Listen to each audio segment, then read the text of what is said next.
মারার জায়গা নাই, ওলা চাবুক মারছে, তার মানে শরীর থেকে রক্ত ঝরতেছে। ওই সময় খানো পেশা দেখায় পাথর গ্রুপের আছে, ও জ্ঞান হয়ে গেছেন। জ্ঞান হওয়ার পরে বলে, ও বিলাল, এখনো পালা আছে, তুমি নবীর কলমা ছেড়ে দাও, তোমার আমি মাফ করে দিলাইব।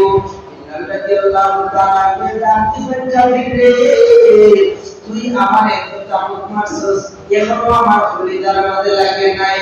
আমার নবীর কলমা যদি একটা মুহূর্তের জন্য, একটা শ্বাসের জন্য যদি আমি ছেড়ে দেই, আমি বিল্লাহ তোর কলিজার মাঝে যে আগুন লাগে, যে ব্যথা লাগে, বেদনা লাগে, এই ধরনের বেদনা তোর চাবুক মারা এখনো আমার কলিজায় লাগে না।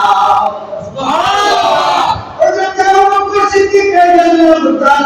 সাথে সাথে হযরত বিলাল রাদিয়াল্লাহু তাআলা কে ক্রয় করে ইয়াকি নিয়ে তাই আনিয়া আল্লাহ রাসূল সাল্লাল্লাহু আলাইহি ওয়াসাল্লাম সামনে হাজির করেছে। সুবহানাল্লাহ।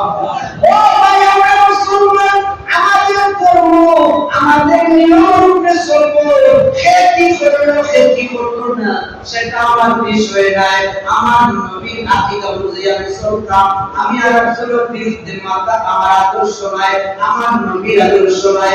যদি আমার নবীর আদর্শ যদি আর কোন বিরুদ্ধে মাথা হইতো, তাহলে আমার নবী হযরত মুহাম্মদ রাসূলুল্লাহ সাল্লাল্লাহু আলাইহি ওয়াসাল্লাম যখন মারতে কাফির হয়ে দাঁত মুবারক ভাঙিয়ে ইসলাম জানেননি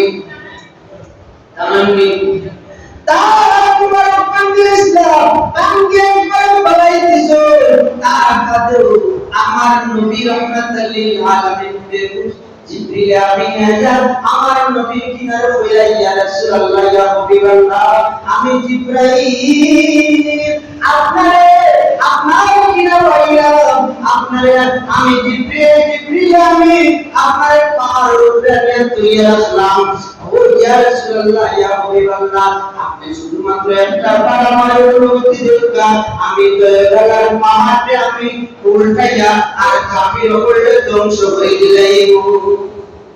জিবরিল আলাইহিস সালাম ফরমায়, এই প্রশ্ন করার বাদে আল্লাহর নবী ফরমায়, ও ভাই জিবরাইল, তুমি যে আমার কাছে যে আবদার করছো, এই আবদার আমি তোমার গ্রহণ করি নাই।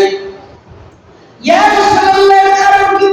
বলে কারণ হলো আমি রাহমাতুল লিল আলামিন, আমাকে যদি মারার কারণে তাদেরকে যদি তুমি ধ্বংস করে নাও, তাহলে আগামীকাল আমি আমার কলমাটাও কার কাছে দিব। সুবহানাল্লাহ।